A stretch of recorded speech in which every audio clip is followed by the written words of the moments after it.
Hello and welcome back, and it's another PS5 test, but today we are utilising a slightly special SSD. Today we are utilising the Corsair MP600 Pro. Now a number of you might be thinking, what do you mean special? Who cares? SSD's SSD, innit? What's different? Well, a few things. If we head over to the screen here before we boot up this PlayStation and go through the different screens, if we have a little look here at my web browser, you can see this is the SSD we're utilising today. It's the MP600 Pro, but we are using the 1TB model, not the 2TB model. So let's go ahead and quickly flick that onto a different one there, just to give you some idea, to keep things lovely and on spec.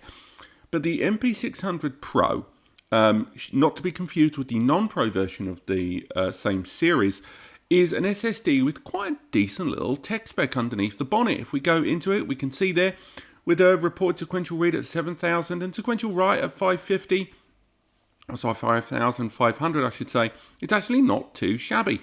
The price is a little intimidating, but what's really interesting is this heatsink. Now I'm going to be doing a separate video on this heatsink very, very soon, because it's one of the nicest looking and definitely one of the well-engineered heatsinks I've seen for a while. I'm going to be doing a separate dedicated video just on this SSD with the temperature checks, just to see how it compares to third-party heatsinks. Now, why am I being so specific about this SSD? Well, this SSD installed inside this PlayStation here is actually too large for us to be able to use the internal plate that covers the SSD. The Corsair there, its own heatsink that it arrives with, and you have no option, it arrives with it on board. You can remove it, but it's not too smooth.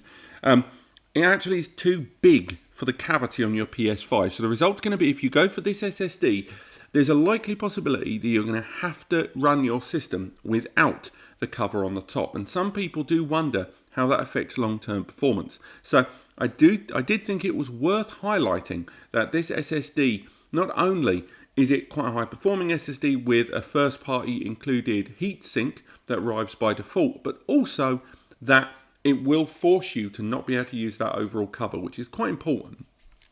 Now, if we format this SSD, the PlayStation will give us some benchmarks taken internally from the console with a reported 6,558.16 megabytes per second.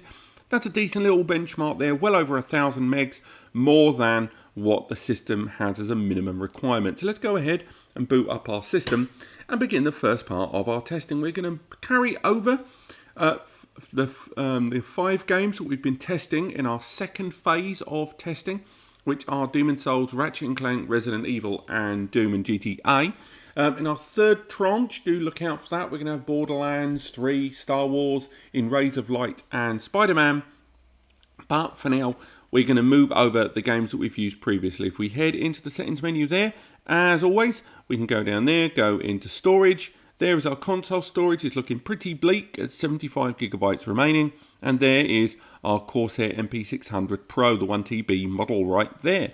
So let's go ahead and begin the first stage of our migration. We're going to go ahead and move over the games that we intend to use for today's video. We're going to move them away from the internal console storage and onto that M.2 NVMe. There is all 5 of our games there. And again, we do have a bunch of other games coming soon that we're going to be testing on the next session of videos, revisiting all of the SSDs that we've tested thus far. But we're going to move over this 275 gigabytes of data of all of the games that we're going to test today.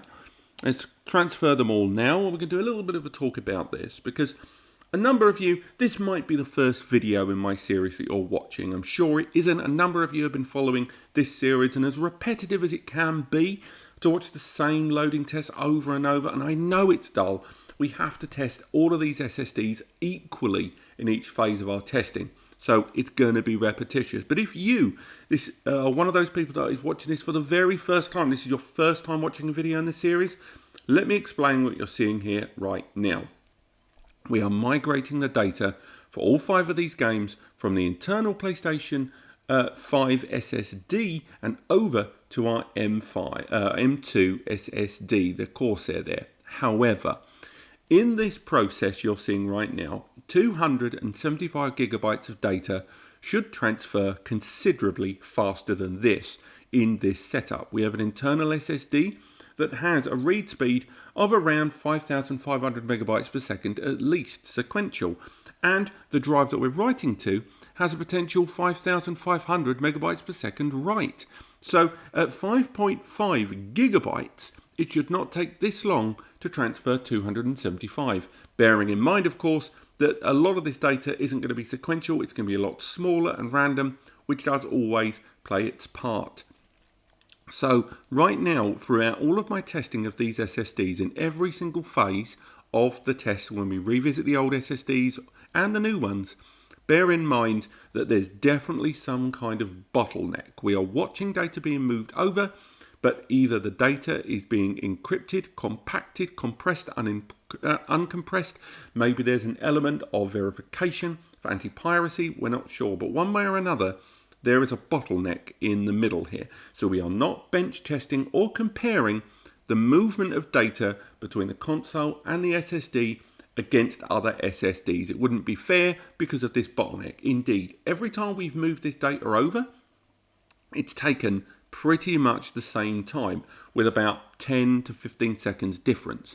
In our first stage of testing, we moved 360 gigabytes of data to 8 different SSDs, and every single test took 8 minutes, and when we transferred the data back over, it took a little over 16 minutes. There's no measuring difference at all. So we're including this just to show you that it's very tough to measure write speed on this console. We're only going to be focusing on one, the benchmark the system gives us at the beginning, which we've already seen, and we're going to be bench testing each one of these games, how long they take to load, and comparing them against how long the PS5 took to load the same game, the same save spot, or the same area of game, to see how they compare in frame rate, in texture quality, if there's any pops, if there's any freezes, anything like that. The majority of SSDs have run fine, but there have been some exceptions, such as some of the Sabrent Q4 series,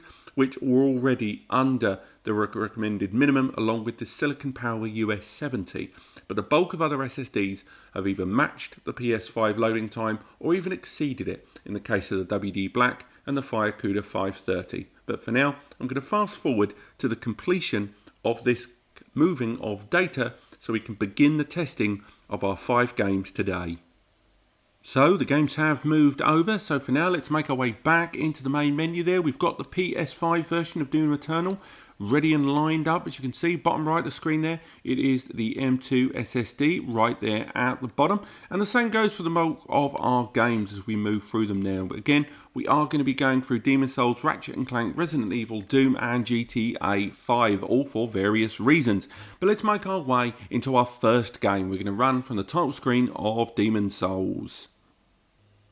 Just before we make our way to the save spot, I do think, once again, for people that have not watched this series, it's worth reminding them that we are not going to be measuring these games, or at least most of these games, from how long they take to load from the title screen, because in many cases there are unskippable publisher logos which will affect things. Also, some games, like Demon's Souls, have network connectivity which needs to be worked around, because that can also affect how loading times are measured.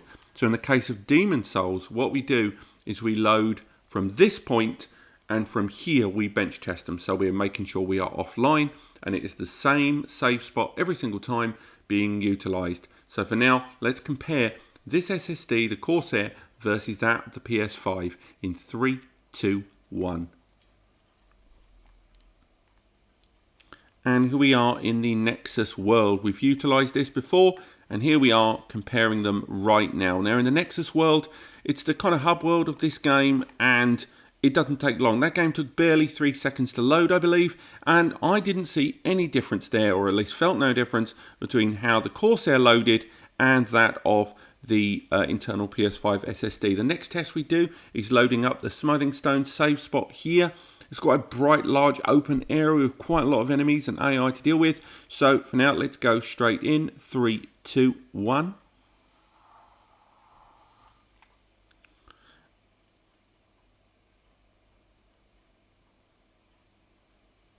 Yep, that felt about the same. If there was any difference, I didn't really feel it. Again, this is the area of the game. This is the second archstone. Lots of stuff around us here to look at. Plenty of graphics here to contend with. Lots of enemies, lots of animations as well.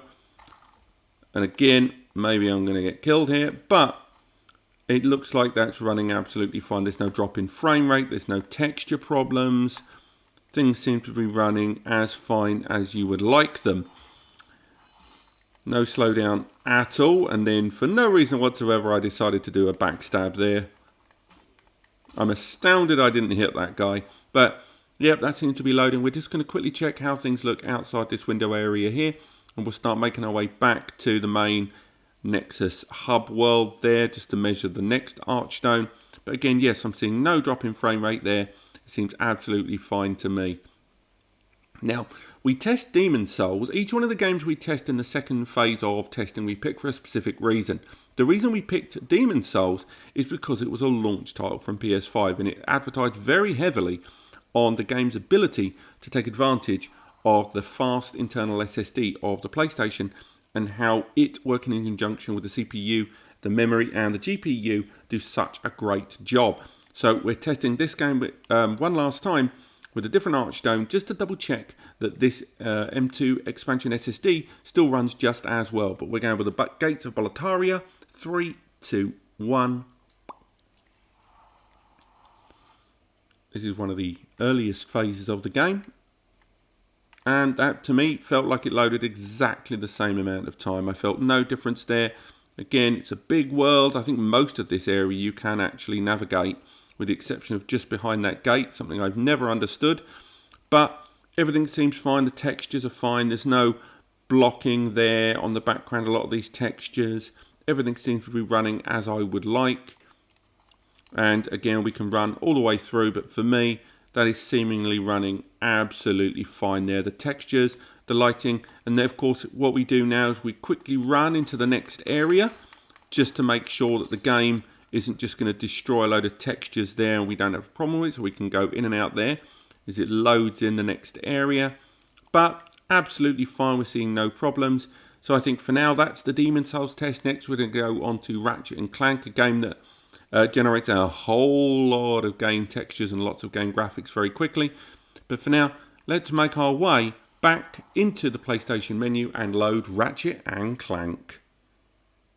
Let's load into Ratchet and Clank. Okay, so with Ratchet and Clank, the reason we picked Ratchet and Clank, of course, again, it's a game that was advertised quite heavily during the build-up to the release of the PS5, and it's a game that generates a lot of textures very quickly, whilst in many areas. We're going for two semi-on-rails section, one more than the other. One is right at the beginning of the game, after the initial cutscene, and the second one is around 20-30 minutes into the game during a large transitional segment. So for now we load into the game, and again we're not measuring the load time because of publisher logos, and we're going to be loading that first segment of the game. It's again semi on rails, but at the same time there's lots of textures to keep an eye on, lots of graphical pop, lots of stuff to go wrong if an SSD can't generate or be pulled from fast enough while the game is on rails, and it forces it to either keep up to pace or you're going to start noticing the cracks. But for now, 3, 2, 1. And there we are at the start of the game. Again, lots of textures there, lots going on in the background. Even looking into the distance, there's a heck of a lot going on there on screen. And the main thing we try to do while bench testing this game is just to push things as much as we can. So whether we're generating lots of assets, whether we're throwing out curveballs left, right and centre to stop the game, just assuming that it can get away with stuff. But for now, it seems absolutely fine to me, and we're moving that camera around a little bit for what little we can do on this on-rail segment. And for now, we can make our way into this section. But again, absolutely standard stuff. We've tested this before several times, this game, just to see how well it would do, because there's actually quite a lot of assets at any given time in this game. It's actually quite surprising how much this game is creating all the time, and that will become ever more true when we test the second area of the game, where the second load save, where we are going to be looking at so much graphical creation in a short, dense period of time. That's why it was very much the area that was shown off early doors when the PlayStation 5 was really getting its benchmarks kind of shown off more and more. But for now, we've got the shooting element of the game, and now we can make our way into the cutscene for here, where that's kind of the end of this segment, and we can make our way into the next save. We'll head back to the title screen, and from there load up the large transitional segment. Now, the actual load of this is so impressive. Do bear in mind, of course, that we are loading from a save, so it's not had to come off the back of loading any other assets into the game. But I will say that once this loads, I'm always impressed how quickly this save game loads. 3, 2, 1. Moving the camera around to make sure we get a good look and everything being done around us. But yes, there's still lots and lots of stuff being done here. The game is still very much able to give us elements of control there while we're doing all of this. And there's still large amounts of assets being generated at all times. Sorry about that. And as we look through it in each of these areas, we have those elements of control there at all times. Presumably each of these areas form pieces of the game. But we're heading into that last segment there. And do you know what? I've done this in a previous video, but rather than fight my way through, let's actually take a good look at the area we're in right now. There's ships, there's transitional parts. These are clearly areas of the game that we are going to see, if not later on, then in one shape or form. But as that ends, we're now on a cutscene, so we don't have any element of control there. But for me personally, I saw no slowdown. If anything, it ran just as good as I would have hoped. So for now, I think what we can do is head back into our menu and load our next game, Resident Evil 7. Now, Resident Evil 7 we picked for these tests for a slightly different reason. Resident Evil 7 is an example of a game that's a nice, easy, contained one. We are testing the loading of Resident Evil 7 purely for its load time. The other previous two games we've gone through there are ones with plenty of assets running in the background at all times, whereas Resident Evil 7, it's very front-loaded when it comes to the literal loading of the game. If we go to the load game option, we're going with Escape the Castle from Castle Demascrew, and from there what we do is we just load the save. Now, this should be ridiculously fast. I believe the quickest we've seen it load is around 2.3 seconds. So let's see how this SSD, the Corsair MP600 Pro, keyword Pro, very important, how it compares against the internal SSD. Let's load it now. 3, 2, 1. See, again, lovely, fast and early loading there. Exactly what we wanted to see.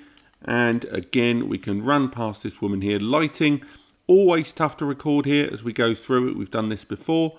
But for now, we seem to be absolutely fine. So let's actually make a few transitions around the area. See if we can push the game into having to load too many assets. I know lighting's quite difficult here. I apologise for that. That is kind of part and parcel of this area of the game. But again, we're still fine. We're loading through. There's been no slowdown, no secret loading, no low textures. All running absolutely fine as we transition through these different parts of the game and force the game to have to work a little bit harder while we do all of this. But for me, I think this save is loading absolutely fine by my count. I think it's doing fine. And what we can do now is start making our way into the next save. Let's go there, go into quick game. And once again, we're going to load from the title screen. It's lovely and quick. Click and load. This is from the courtyard. So if we go to the stronghold even, not the courtyard, here we are in the stronghold. And this save, nice and simple, we're going to run through the course of approximately 2/3 of the map to try and force the game to try and do some secret loading or some low textures if it's going to struggle. So let's go. 3, 2, 1. So here we are at the stronghold area. Lovely fast loading there. We're again making a point to look around as we go to make sure we try and get as many assets involved as possible. Again, for those that played this game on the PS4, then you'll be aware that there is texture kind of pop. If you played the other Resident Evils as well, they had that with 7 as well, not just 8. But if you tried to move too quickly, the game would struggle. We saw a slight drop in frame rate there And we saw another drop in frame rate there. That might be something to have a look at there as we run through the game. Not seen a drop in frame rate as we've been going through this before. I know we saw slower loading with this Sabrant Rocket Q4, which was already under spec, but I definitely saw a couple of drops in frame rate there as I started running through. Let's see if we can force another one out as we run through the whole game to go back to the game titled Village. But no, I don't think we're going to see it again, despite the fact we're going to one of the more densely packed. Oh no, we definitely saw that drop in frame rate again. Definitely worth keeping an eye on that. We're seeing a drop in the frame rate as we go through. I'm hoping that translates well to the recording. The game is still playing fine, but it would be very remiss of me not to highlight that drop in frame rate. Now we're at the Merchant at the altar. But that's enough of Resident Evil Village, and we're going to make our way now onto Doom Eternal PS5. Next up we have Doom Eternal, but before we go any further, I do think it's again worth highlighting that this is a PS5 upgraded game. This is really, really important because a lot of you will see games like Doom Eternal and wonder why we're testing a game that premiered originally on the PS4. Now the reason we're doing this is to emulate that, one, this is a PS5 game that's living on the M.2 storage, and that the PS4 game, as you see there, is completely independent, and that is on USB storage. The game does not use any of those assets, and indeed merely emulates and copies those. But for now, let's go into Doom Eternal, and we're going to test the game loading. Again, we are loading a save game here, but this is another game that we've picked specifically because of low texture polys and low textures in general. Now, this game moves really fast. We're playing it with ray tracing and all the extras enabled. And although 120 Hertz doesn't really translate well on these recordings, I will say that the reason we're picking this test is because of the speed of the game and how close you get to a number of the textures. It becomes really easy to see when the game isn't staying on top of texture management when it's transitioning between low and high res textures. One of the things that a lot of games do to save on resources on the whole, like with a larger group of enemies. Now, Doom Eternal on the PS4, and that's non-PS Pro, suffered quite greatly with low textures, particularly during glory kills and some of the more interesting stuff like that. So it is worth highlighting that if this SSD struggles, that is where it's really going to show up. But for now, let's load the save. It's only the one save game for this one. Let's go straight into it now. We're loading into the game. It feels like it's going normal speed to me as we make our way in. And yeah, it's exactly the same save that we've done previously. And to me, that still feels like it's running lovely and nippy, maybe even a pinch better. But again, we'll never know about that until we see the edit, because the edit will be the true test of that. But for now, that still, to me, seems like it's running fine.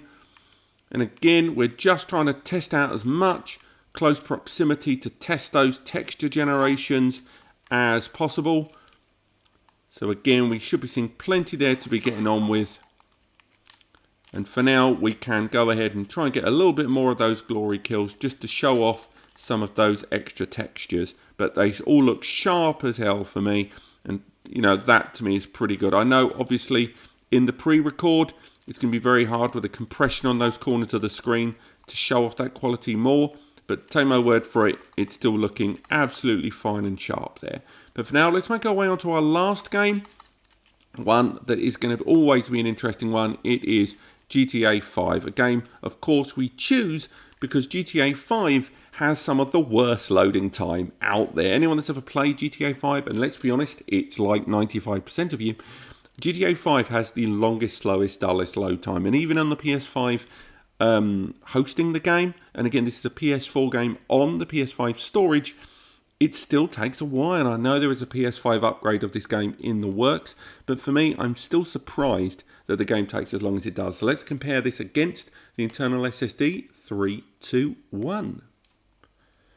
Now, of all of the SSDs that we've tested, the one that was by far the quickest was the WD Black on the SN850 at loading GTA 5, loading almost a clear second quicker than anyone else. Now, when I'm playing this and voicing over what you're seeing here, I'm doing this while I'm only watching the Corsair MP600 Pro. You guys, the viewers, get to see this side by side with the PS5. I've got to go by gut instinct, but often it's easy to tell. You're going to see which game's going to load. It could be tenths of seconds, but certainly I can imagine there being a difference. This SSD here has some great read activity on there, and although it is higher by a pinch than the WDSN 850 that we tested before, it's not by much, and I think a lot of it comes down to the controller. So again, Phison versus in-house, but it looks like we're in, and we're in the game. For me, that felt like it was pretty close indeed. I didn't feel like there was too much of a distinction between them.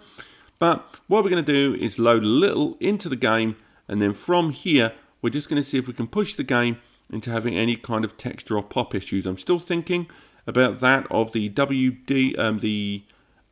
issues we have with Resident Evil Village there, where the game seemingly didn't have those graphics, or the frame rate at the very least, running quickest. Now I know I'm not driving particularly well, but in my defense, I'm not playing this game from a particularly great position, and I'm seeing this screen within a screen within a screen. So it feels like there's a tiniest delay, and that does of course impede how well I'm going to play this game. But right now what I'm trying to do is force the game to create a lot more graphics and a lot more activity to see if it's going to cause any kind of throttling during all of this. But at the moment it feels fine. The frame rate feels fine. I'm not seeing any problems here. Let's go. Oh no, we missed the ramp entirely. But still, nonetheless, for me, that seems to be running absolutely fine, unlike my motor right now, which has seen better days.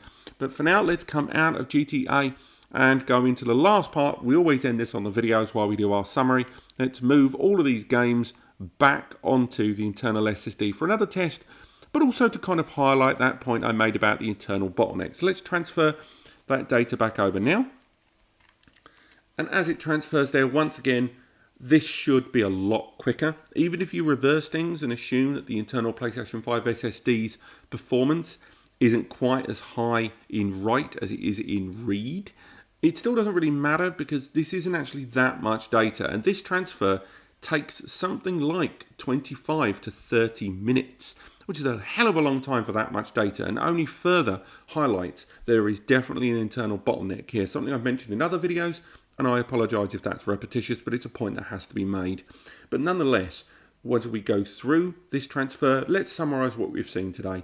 It feels like this SSD has run perfectly well. There is of course the query regarding Resident Evil Village there, and that drop in frame rate 3 times when we were doing the run through of the second save game. On top of that, there is the fact that this SSD doesn't have a non-heatsink version, and the heatsink it arrives with is too tall for the PlayStation's own media bay there, meaning you can't use the cover. Once again, I will be checking this SSD and its temperature against the same SSD with me removing the heatsink and using a third party to see if there really is any benefit or indeed any loss in terms of negative pressure by having that cover on or not.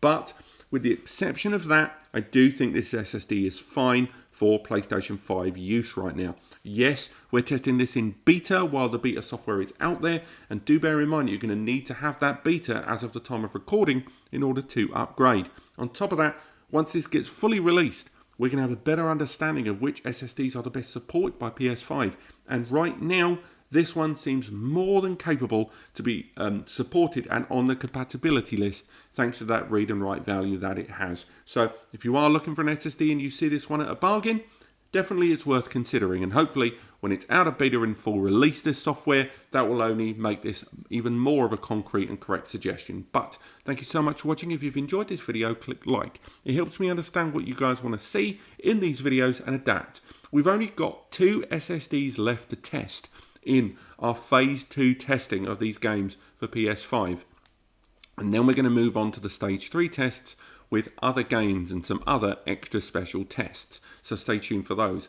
Also, if you want to learn more, do let me know in the comments other things or other drive you want me to test. It's always good to keep this as expansive as possible. Still to go, we have the ADATA Gamix S70, and we have the crucial P5 Plus still to record, so stay tuned for those, and of course we'll be revisiting all the other SSDs soon. But otherwise, thank you so much for watching. I hope you've enjoyed this video. If you have, let me know. Use the links in the description to all the products mentioned today and others like Heatsinks, and I will see you next time.